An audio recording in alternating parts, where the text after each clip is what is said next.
Native elders were our first storytellers of this continent. With great precision and forethought, our ancestors carved stories into stone to help us remember. Today, we continue to use our hands, our bodies, facial expressions, and voices to share our stories and teachings. We use everything around us to tell our stories. More than ever, it is important to continue making and sharing stories because we need to let others know who the first peoples are, where we came from, and what is important to us. What we have here is a story of the Chumash people. When stories are shared, people gather, people learn, and people remember. I grew up with the elders telling us stories every single night. When I was growing up, and they would sit us in front of the elders and they would tell us stories. How are Native elders telling their stories today? The National Indian Council on Aging decided to use the digital storytelling method of communication because it's a natural process to the community that we serve. Our elders across the country tell stories to their grandchildren. They tell stories from the past. They tell stories that are important to the creation of our people. It's important that we advocate and ensure that these services reach those that are most in need, those that are hard to reach, those individuals with language differences and cultural differences. We have 566 tribes from across the country. Each tribe has a story to tell. Each of our elders has a story to tell. In the fall of 2015, the National Indian Council on Aging hired IndigiDreams, a woman-owned training and consulting company who travels extensively across Turtle Island to help Native people make and share their Indigi stories. The 3 to 5 minute Indigi stories are written and created by the storytellers themselves. We make up to 10 mini movies in 4 days. The IndigiDreams team gathers everyone into a story circle to verbally tell their story. Then, each storyteller writes a one-page script and records their voice with lots of help. Afterwards, each storyteller will find photos and videos to help visually tell their stories.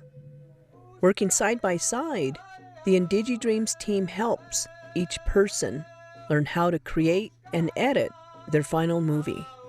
Finally, we roll out an Anishinaabe red carpet and ask each Indigi storyteller to introduce their movie in a small group screening. Sometimes, at the request of the families and tribal members, the movies are screened at an IndigiFest, which is a larger community screening.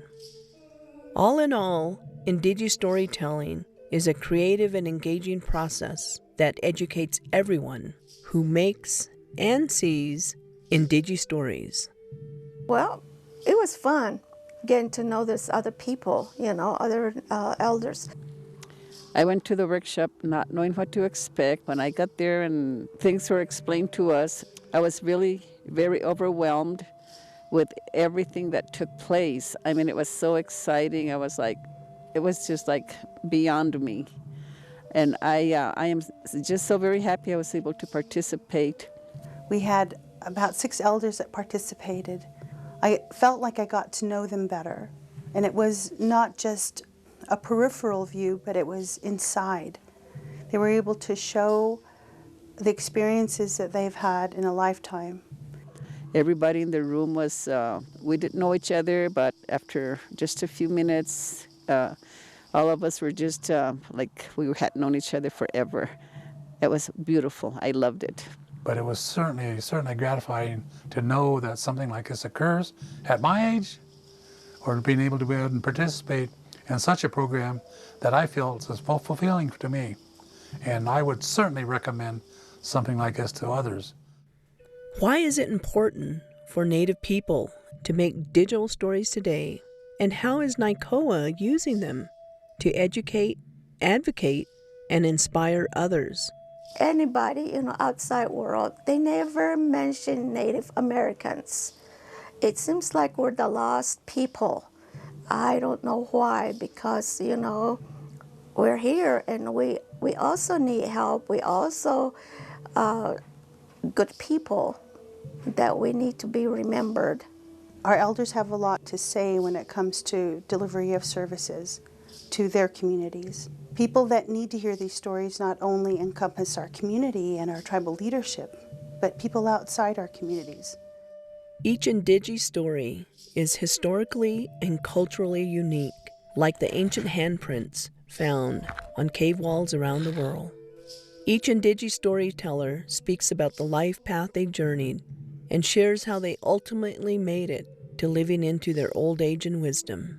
Each Indigi story is a living legacy for the generations to come.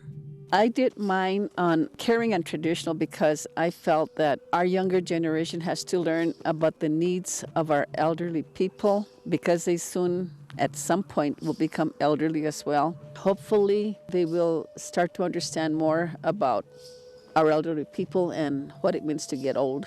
Everybody goes through good and bad experiences. I think it needs to come out. I think everybody should tell a story. When it comes to urgent issues, technology allows us to communicate almost instantaneously through the internet using our computers and cell phones. To me, that's a great asset to be able to go ahead and knowing that we have the technology now to be able to share this within our own family unit, nationally, internationally, locally as well. IndigiDreams teaches others how to use today's tools and technology to amplify their voices and their concerns. With better access and less cost, everybody can make a digital story today. Indigi stories are owned by the people who make them. With their permission, they can be shared with others. I showed it to a couple of people over there, and they really liked it, but they're a young kid. They said, gosh, that was really good. And he says, oh, you're a movie star now. I said, no, I don't think so. The digital storytelling process was amazing to me. It was amazing to hear from elders the experiences and the steps they've taken through life.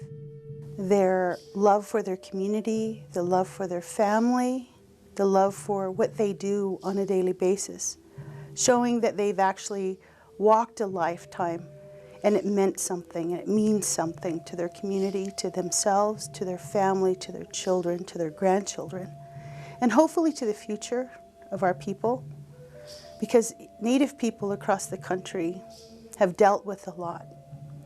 We've struggled through policies, Indian policies, that deliberately attempted to destroy our people, and yet we're still here today. Like our ancient relatives, with creativity and dedication, Native peoples are etching their lives into deeply meaningful digital stories to help everyone remember that Native lives matter, especially our Native elders.